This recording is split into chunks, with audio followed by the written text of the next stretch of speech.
नमस्कार श्रोताओं, शाम के ठीक 7:20 हुए हैं और ये समय है आपके अपने कार्यक्रम स्पोर्ट्स स्कैन का। आज के स्पोर्ट्स स्कैन के इस एडिशन के साथ मैं हूं आपका होस्ट और दोस्त सिद्धार्थ सिंह। तमाम खेल खबरों पर विस्तार से चर्चा करने के लिए स्टूडियो में आ चुकी हैं वरिष्ठ खेल पत्रकार मोना पार्थसारथी। मोना, स्पोर्ट्स स्कैन कार्यक्रम में आपका स्वागत है। धन्यवाद। सभी श्रोताओं को नमस्कार। और सबसे पहले हम बात करते हैं आईपीएल क्रिकेट की। पुणे में आईपीएल क्रिकेट में लखनऊ सुपर जायंट्स और पंजाब किंग्स सामने सामने हैं। पंजाब ने टॉस जीतकर पहले गेंदबाजी करने का फैसला किया है।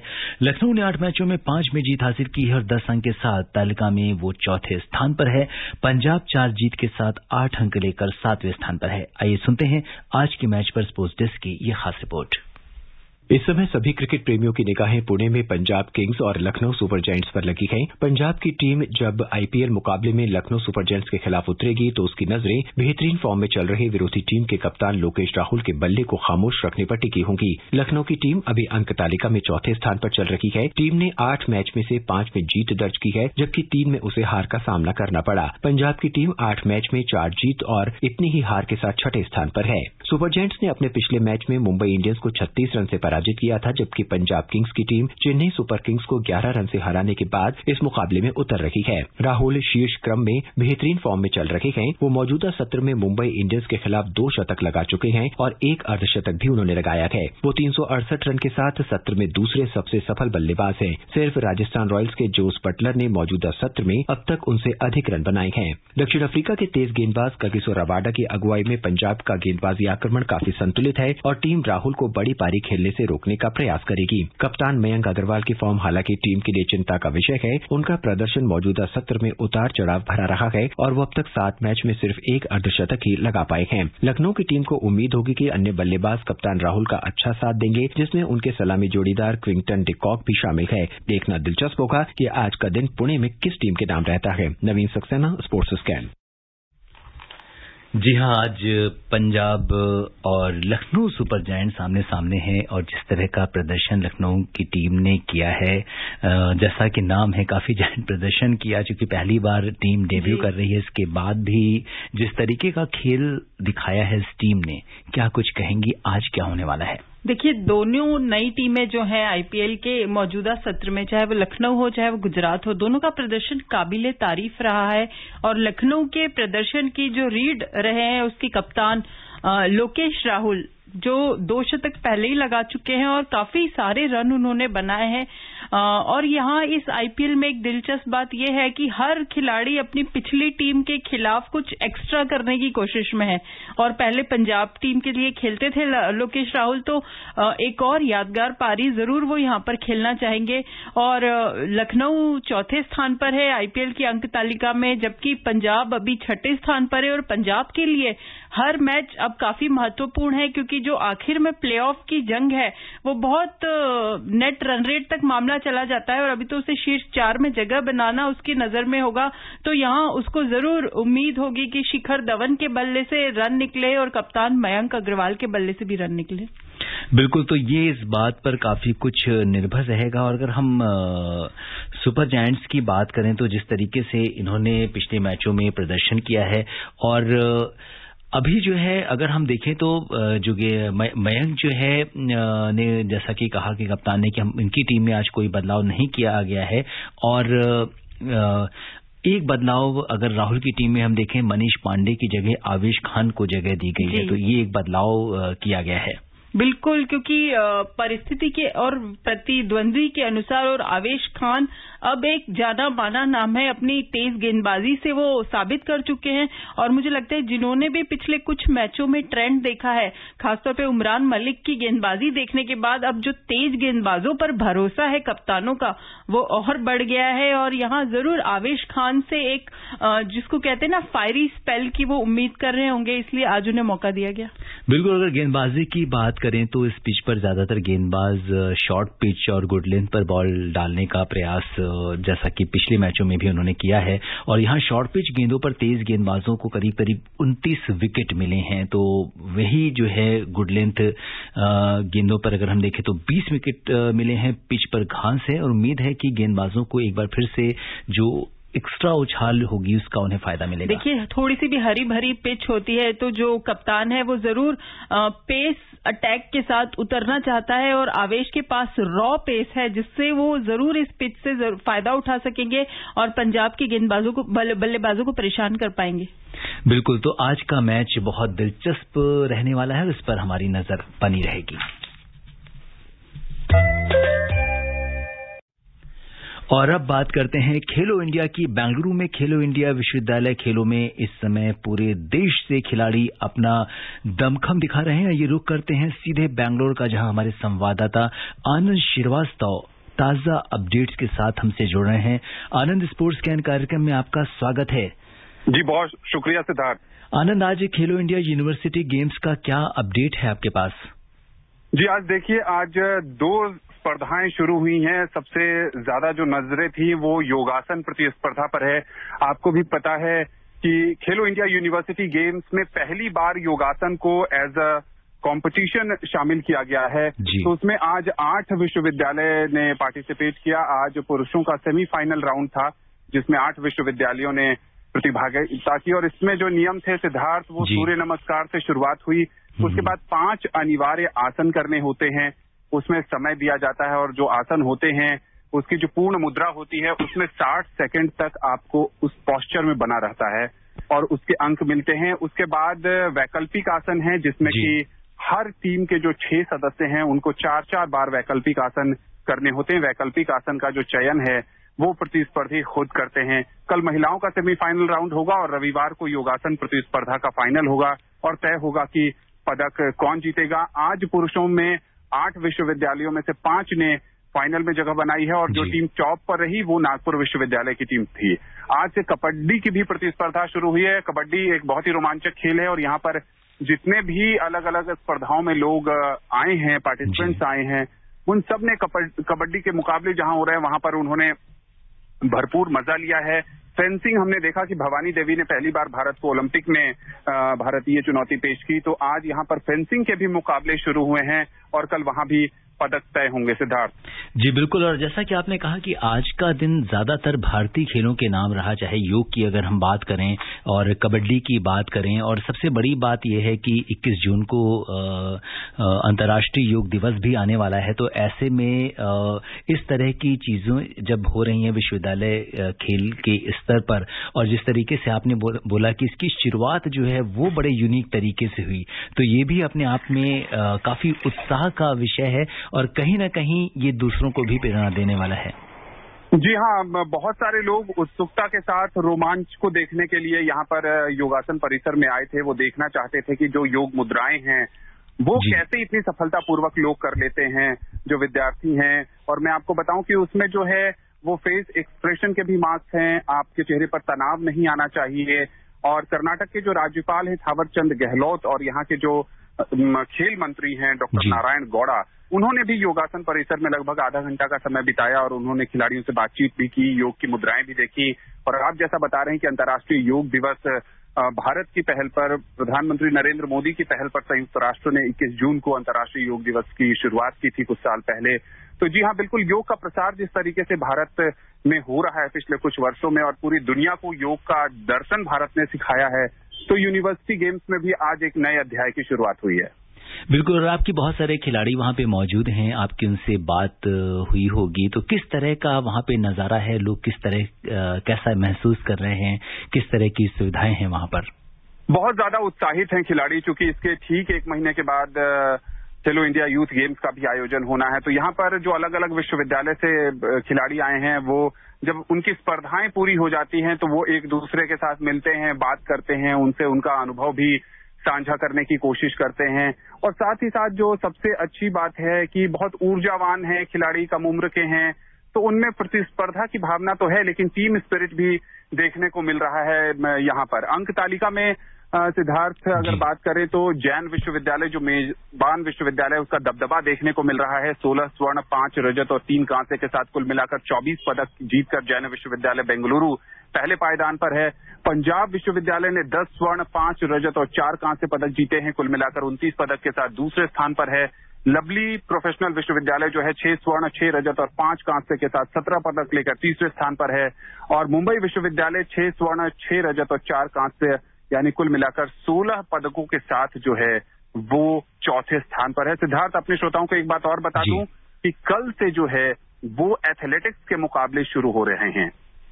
जी, ये बहुत इम्पोर्टेंट इन्फॉर्मेशन आपने दी। और जैन विश्वविद्यालय अगर हम देखें तो इस पूरी स्पर्धा में उसने काफी अच्छा प्रदर्शन किया है और शुरुआत से ही नंबर 1 पोजीशन बनाए हुए है। जी बिल्कुल, जब यहाँ पर इन खेलों का आयोजन हो रहा है और चूंकि मैं यहाँ पर शुरू दिन से हूँ, बहुत बढ़िया स्पोर्ट्स का इंफ्रास्ट्रक्चर है। जो जैन स्पोर्ट्स स्कूल है, शायद वैसे स्पोर्ट्स स्कूल भारत में बहुत गिने चुने होंगे। और वहाँ पर यहाँ पे जैन स्पोर्ट्स स्कूल की एलुमनाई की बात करें सिद्धार्थ, तो आपको जानकर खुशी होगी कि लोकेश राहुल, मयंक अग्रवाल, पंकज आडवाणी जैसे जो बड़े सितारे हैं वो यहाँ से पढ़े हुए हैं। उनका संबंध जैन स्पोर्ट्स स्कूल से रहा है, तो एक लेगेसी रही है। जो इंफ्रास्ट्रक्चर की बात है, यहाँ पर विदेशों से भी बैडमिंटन और टेनिस में कोच बुलाए जाते हैं। यहाँ पर जो पढ़ने वाले खेलने वाले खिलाड़ी हैं उनको सिखाने के लिए। बैडमिंटन में हमने देखा था कि all India senior badminton ranking में जो तीसरे नंबर के खिलाड़ी हैं रघु मरीस्वामी, वो भी जैन स्कूल के स्टूडेंट हैं। तो बहुत ही बढ़िया यहाँ पर इंफ्रास्ट्रक्चर है और खेल को प्रोत्साहन देने के लिए बहुत अच्छी तैयारी की गई है। इसीलिए इस तैयारी का परिणाम है खेलो इंडिया में जो जैन विश्वविद्यालय की team top of the table है इस समय। बिल्कुल आनंद, आपने ये ताजा अपडेट्स हमें दिए। आप अपना भी बहुत ख्याल रखिएगा और स्पोर्ट्स कैन से बात करने के लिए बहुत बहुत धन्यवाद। जी शुक्रिया सिद्धार्थ। तो ये थे हमारे संवाददाता आनंद श्रीवास्तव जो बता रहे थे कि बेंगलुरु में जो खेलो इंडिया विश्वविद्यालय खेल चल रहे हैं वहां पर आज क्या कुछ हुआ। मोना, जिस तरीके से खिलाड़ियों में, जैसा कि आनंद ने भी बताया कि जिस तरह का उत्साह है और जो सारी अगर हम देखें तो एक जो इंटरनेशनल स्टैंडर्ड्स की, वर्ल्ड स्टैंडर्ड्स की जो चीजें होती हैं, इंफ्रास्ट्रक्चर होता है, फैसिलिटीज होती है, सरकार ने वो सब खिलाड़ियों को देने की कोशिश की है। तो इसके क्या दूरगामी परिणाम होंगे? देखिए, 189 विश्वविद्यालयों के करीब 3500 छात्र प्रतियोगी इसमें भाग ले रहे हैं। बहुत ही अपने स्तर पर, जैसे मुझे 2 दशक हो गए हैं खेल पत्रकारिता में, और यूनिवर्सिटी लेवल पे शायद ये अब तक का भारत का सबसे बड़ा आयोजन है। और जिस तरह से इसका प्रचार प्रसार किया जा रहा है और जिस तरह से ओलंपियंस इसमें खेल रहे हैं, और आज जैसे आनंद बता रहे थे कि भारतीय खेलों पर जो फोकस था, योग हो, पहले उद्घाटन समारोह में हमने देखा मलखंब का प्रदर्शन किया गया था। तो ये ऐसे खेल हैं मलखंब जैसे कि जो एक इलाके तक सीमित है और वहां पर भी उसको लेकर करियर बनाने के लिए कोई विकल्प नहीं है। लेकिन अब चूंकि ये खेल महासंघ बन चुके हैं इनके, तो यहां से मुझे लगता है कि खिलाड़ियों को आजीविका का साधन भी इन खेलों के जरिए मिलेगा। और क्या ही अद्भुत नजारा आज रहा होगा कि सूर्य नमस्कार और विभिन्न वैकल्पिक और अनिवार्य योग मुद्राएं करते हुए जब खिलाड़ी के रूप में योगी मैदान पे होंगे तो वाकई में ये एक दर्शनीय नजारा रहा होगा। बिल्कुल। तो खेलो इंडिया विश्वविद्यालय खेलों के जो ताजा अपडेट्स हैं वो हम आपको स्पोर्ट्स कैन में देते रहेंगे। वापस आते हैं क्रिकेट पर, बात करते हैं allrounder Ben Stokes England test team के नए कप्तान होंगे। जो रूट की कप्तानी छोड़ने के बाद से ही स्टोक्स का नाम सबसे ऊपर चल रहा था। आइए सुनते हैं स्पोर्ट्स डेस्क की ये report. Allrounder Ben Stokes England test team के नए कप्तान होंगे। जो रूट के कप्तानी छोड़ने के बाद स्टोक्स का नाम सबसे ऊपर चल रहा था। बीते 15 अप्रैल को जो रूट ने कप्तानी छोड़ने का निर्णय लिया था। इंग्लैंड के प्रमुख ऑलराउंडर और अंतिम 12 में अपनी जगह पक्की करने वाले कुछ खिलाड़ियों में से एक स्टोक्स इंग्लैंड टीम के 81वें कप्तान होंगे। उनकी नियुक्ति की सिफारिश मेंस क्रिकेट के नए प्रबंध निदेशक रावकी ने की थी और मंगलवार शाम को ईसीबी ने इसे मंजूरी भी दे दी। इस मौके पर रावकी ने कहा, मुझे बेन को टेस्ट कप्तान की भूमिका देने में कोई झिझक नहीं थी। उन्होंने कहा कि मुझे खुशी है कि उन्होंने इस प्रस्ताव को स्वीकार कर लिया और वो अतिरिक्त जिम्मेदारी उठाने और सम्मान के लिए तैयार हैं। वे पूरी तरह से इस अवसर के हकदार हैं। स्टोक्स को ये जिम्मेदारी ऐसे समय में मिली है जब टीम खराब दौर से गुजर रही है। ऐसा पहली बार हुआ है जब पिछले 17 टेस्ट मैचों में इंग्लैंड को केवल एक मैच में जीत मिली है। फिलहाल टीम 2021-23 वर्ल्ड टेस्ट चैंपियनशिप की सूची में सबसे नीचे है। स्टोक्स के सामने इस स्थिति से टीम को निकालने की बड़ी चुनौती होगी। अब देखना होगा कि बेन स्टोक्स की कप्तानी में इंग्लैंड की टीम किस तरह का प्रदर्शन करती है। जागृति शर्मा, स्पोर्ट्स स्कैन। जी हाँ मोना, आप सबकी नजरें इसी बात पर टिकी हैं कि बेन स्टोक्स आ गए हैं और क्या कुछ अब वो कर पाते हैं इंग्लैंड के खिलाड़ियों के लिए। देखिए, बेन स्टोक्स ऐसे समय में इंग्लैंड टीम के कप्तान बने हैं जब ये उनके लिए फूलों की सेज तो कतई नहीं है। बहुत ही खराब प्रदर्शन इंग्लैंड का रहा है पिछले कुछ अरसे में, और यहां पर उसे एक ऐसे खिलाड़ी की कप्तान के रूप में जरूरत थी जिसका खिलाड़ियों पर असर हो और जो करिश्माई व्यक्तित्व का धनी हो, और स्टोक्स उन मानदंडों पर पूरे खरे उतरते हैं। एशेज जीत के वो हीरो रह चुके हैं, इंग्लैंड को विश्व कप दिलाने में उनकी अहम भूमिका रही है, तो एक रोल मॉडल है वो सभी खिलाड़ियों के लिए, और सीनियर खिलाड़ी भी हैं। तो यहां पर मुझे लगता है कि ये रॉब कीन ने जो एक नए सीईओ बने हैं इंग्लैंड और वेल्स क्रिकेट बोर्ड के, उन्होंने एक अच्छा फैसला लिया है। बेन स्टोक्स और जो रूट के बीच में अच्छा तालमेल भी है, तो एक पूरा जो नेतृत्व दल टीम का है वो उभर कर सामने आएगा, और इसमें मुझे लगता है स्टुअर्ट ब्रॉड की भी वापसी के संकेत बेन स्टोक्स ने दिए हैं। बेंगलुरु रणजी ट्रॉफी नॉकआउट मैचों की मेजबानी करेगा। क्वार्टर फाइनल मैच 4 जून से खेले जाएंगे और खिताबी मुकाबला 20 जून से खेला जाएगा। रणजी ट्रॉफी लीग चरण मौजूदा आईपीएल के शुरू होने से पहले खेला गया था और बीसीसीआई ने कहा था कि आईपीएल के बाद क्वालिफायर्स खेले जाएंगे। 4 क्वार्टर फाइनल 4 से 8 जून के बीच खेले जाएंगे। पहले क्वार्टर फाइनल में बंगाल का सामना झारखंड से होगा। मुंबई 41 बार की रणजी चैंपियन उत्तराखंड से खेलेगा, जबकि कर्नाटक उत्तर प्रदेश तीसरे क्वार्टर फाइनल में आमने सामने होंगे। चौथा क्वार्टर फाइनल पंजाब और मध्य प्रदेश के बीच खेला जाएगा। तो यहां पर अगर हम देखें तो इसके जो ये मुकाबले हैं, 2 सेमीफाइनल हैं, वो 12 से 16 जून तक खेले जाएंगे, जबकि इस जो फाइनल मुकाबला होगा वो 20 जून से खेला जाएगा। तो इसका जो शेड्यूल है रणजी ट्रॉफी का वो आ गया है, तो क्या कहेंगी? देखिए, पहले तो जब रणजी ट्रॉफी का कार्यक्रम तय हुआ था तब ये अटकलें लगाई जा रही थी कि इस बार भी ये टूर्नामेंट होगा या नहीं होगा, क्योंकि हमारी घरेलू क्रिकेट की बैकबोन है रणजी ट्रॉफी, और कोरोना की वजह से पिछली बार नहीं हो पाया था, काफी निराशा थी। लेकिन उसी जो कैलेंडर है उसी में इसको बिठाने के लिए ये तय किया गया था कि आईपीएल के बाद इसके लीग चरण के नॉकआउट चरण के मुकाबले खेले जाएंगे। तो लीग चरण हो चुका है, आईपीएल चल ही रहा है, और आईपीएल फाइनल जब हो जाएगा उसके बाद भी एक ब्रेक के बाद, ताकि जो खिलाड़ी आईपीएल में खेल रहे हैं और रणजी भी खेलते हैं वो तरोताजा होकर, अगर उनकी टीम क्वार्टर फाइनल में है तो वो घरेलू क्रिकेट को समय दे सके। बिल्कुल, और जिस तरह से मुंबई की टीम ने जो है एक रणजी में रिकॉर्ड बनाया है और इतनी ज्यादा बार जो है वो चैंपियन रह चुकी है, तो काफी कुछ उम्मीदें हैं टीम से। मुंबई है, विदर्भ है, मध्य प्रदेश है, सारी टीमें अच्छी है, और अब तो कोई कयास लगाया नहीं जा सकता, क्योंकि नॉकआउट ऐसा चरण होता है कि आपकी एक गलती, एक सत्र की गलती भारी पड़ सकती है। तो यहाँ सभी टीमों की नजरें होंगी सेमीफाइनल में जगह बनाने की। संतोष ट्रॉफी फुटबॉल चैंपियनशिप के दूसरे सेमीफाइनल में आज रात 8 बजे मणिपुर का सामना 32 बार के चैंपियन पश्चिम बंगाल से होगा। सेमीफाइनल में पहुंचने से पहले दोनों टीमें अपने अपने ग्रुप मुकाबलों में एक मैच हार चुकी हैं। मणिपुर ग्रुप स्तर पर ओडिशा से हार गया था, लेकिन ग्रुप के अन्य 3 मैच जीतकर सेमीफाइनल में उसने जगह बनाई है। यहां पर अगर हम देखें तो खिताबी मुकाबला सोमवार को खेला जाएगा, और मेजबान जो केरल है उसने कल पहले सेमीफाइनल में कर्नाटक को हराकर फाइनल में पहले ही जगह बना ली है। तो आज जो है ये दूसरा जो सेमीफाइनल हो रहा है, क्या कहेंगे इस पर? देखिए, तीनों जो टीमें हैं, चाहे मणिपुर हो, चाहे पश्चिम बंगाल हो, चाहे केरल हो, भारतीय फुटबॉल की नर्सरी कही जाती है जगह, और ये बिल्कुल अपेक्षा के अनुरूप प्रदर्शन करते हुए केरल ने फाइनल में जगह बनाई, और ये दोनों टीमों के बीच सेमीफाइनल खेला जाएगा। मनीला में एशिया चैंपियनशिप बैडमिंटन टूर्नामेंट के महिला सिंगल्स में पीवी सिंधु ने सेमीफाइनल में जगह बना ली है। क्वार्टर फाइनल में आज सिंधु ने चीन की तीसरी वरीयता प्राप्त बिंग जियाओ को हराया। सिंधु ने बिंग को टोक्यो ओलंपिक में हराकर कांस्य पदक भी जीता था, तो आज का दिन सिंधु के नाम रहा। बिल्कुल सिंधु के नाम रहा। बिंग को तो हरा दिया उन्होंने। अगले मैच में मुकाबला अकाने यामागुची से है, जो टॉप रैंक खिलाड़ी हैं, और उनको भी टोक्यो ओलंपिक क्वार्टर फाइनल में सिंधु हरा चुकी हैं, तो जरूर ये विजय रथ को बरकरार रखना चाहेंगे। और ये भी आपको बता दें कि पुरुष डबल्स के क्वार्टर फाइनल में सात्विक साईराज अंकित रेड्डी और चिराग शेट्टी की जोड़ी आज अपनी चुनौती पेश करेगी। और श्रोताओं, समय अनुमति नहीं दे रहा कि हम कुछ और खेल खबरों पर चर्चा करें। मोना, आप हमारे स्टूडियो में, आपका बहुत बहुत धन्यवाद और आभार। शुक्रिया। श्रोताओं, स्पोर्ट्स स्कैन में आज के लिए बस इतना ही। अगर आप इस कार्यक्रम को दोबारा सुनना चाहते हैं तो लॉग ऑन कर सकते हैं हमारी website news on AIR. NIC.in पर। इसी के साथ मुझे यानी सिद्धार्थ को दीजिए अनुमति। नमस्कार।